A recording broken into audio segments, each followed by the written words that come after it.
Now, if we want to get really off into the far fringes of things, you have this secret group that we've heard a lot about called the Illuminati.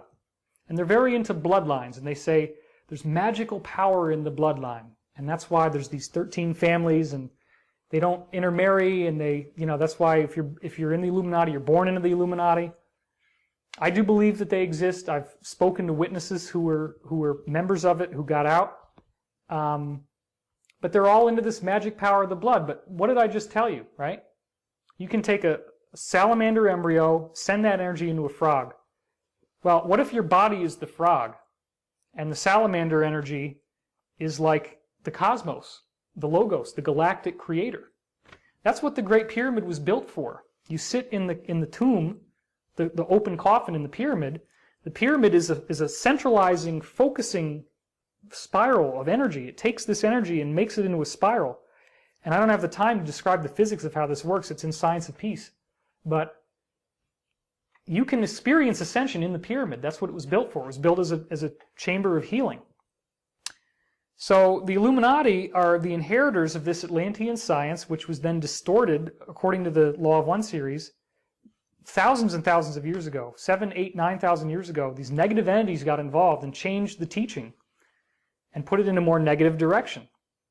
And that's where you get into the sacrifices and all these things that the Mayans ended up doing, and the secret orders end up doing these things. And sacrifices is one way to open up a shift between space-time and time-space.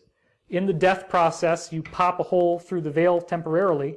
It's a conscious energy, so in a ritual, people can focus that energy and use it for something, including creating this opening, especially if you're at a natural Stargate kind of thing.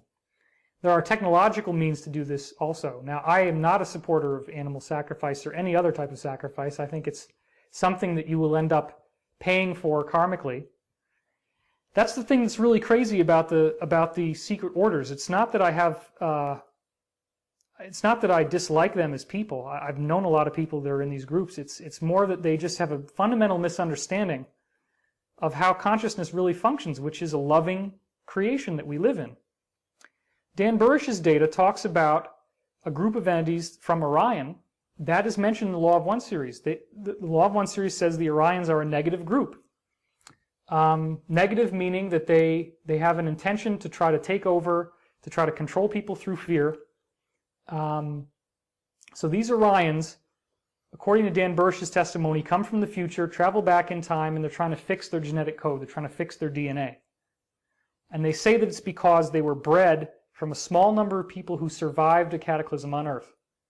Well, put your thinking cap on. What did we just learn about DNA, right? DNA is something that is modified by an outside energy. You can take a salamander's embryo, zap it, redirect it into a frog's embryo, the frog transforms. So the universe, even if you have a small population, you can still rejuvenate your DNA by consciousness. That's not what's happening to the J-Rods. The J-Rods are experiencing what the Law of One referred to as the dissolution of the spirit body. When you're on the negative path, meaning a path where you create fear and you're trying to manipulate and control others, eventually you get to a point where your soul cannot hold its charge. Your soul begins dissolving, and it actually affects your DNA. Now this is in the 80s. This is 1981. Burrish's testimony comes out in 2000, 2001. I saw this and I said, oh my gosh, this is a direct validation of what's in the Law of One series. You have to realize that there's two opposing factions according to Burrish. There's the Illuminati on one side, and then there's the neocons on the other side, Majestic, or the Order of Death, as Alex Jones just called it in his documentary, which is now #1 on Google video at the moment. So you have two groups.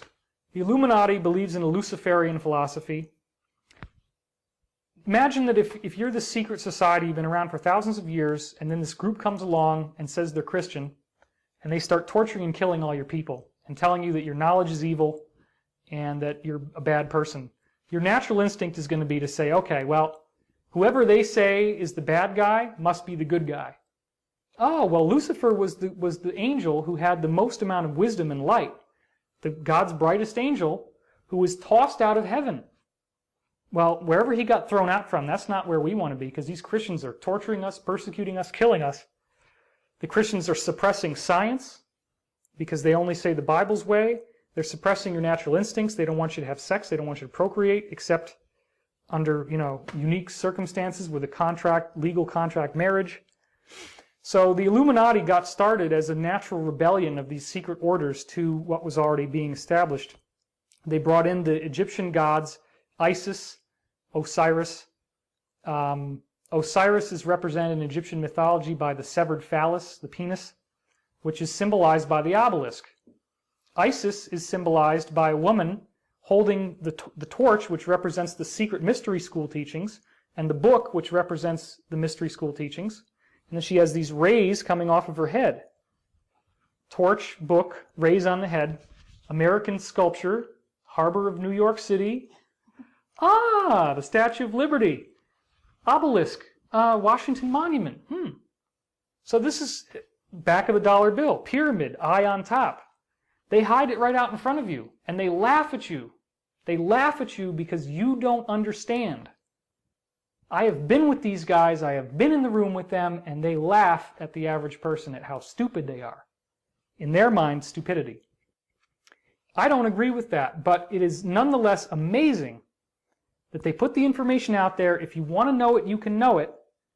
But so few people believe it, and they're smug with their sarcasm, and I don't believe any of this stuff. But here's the deal. The 2012 thing is about consciousness evolution.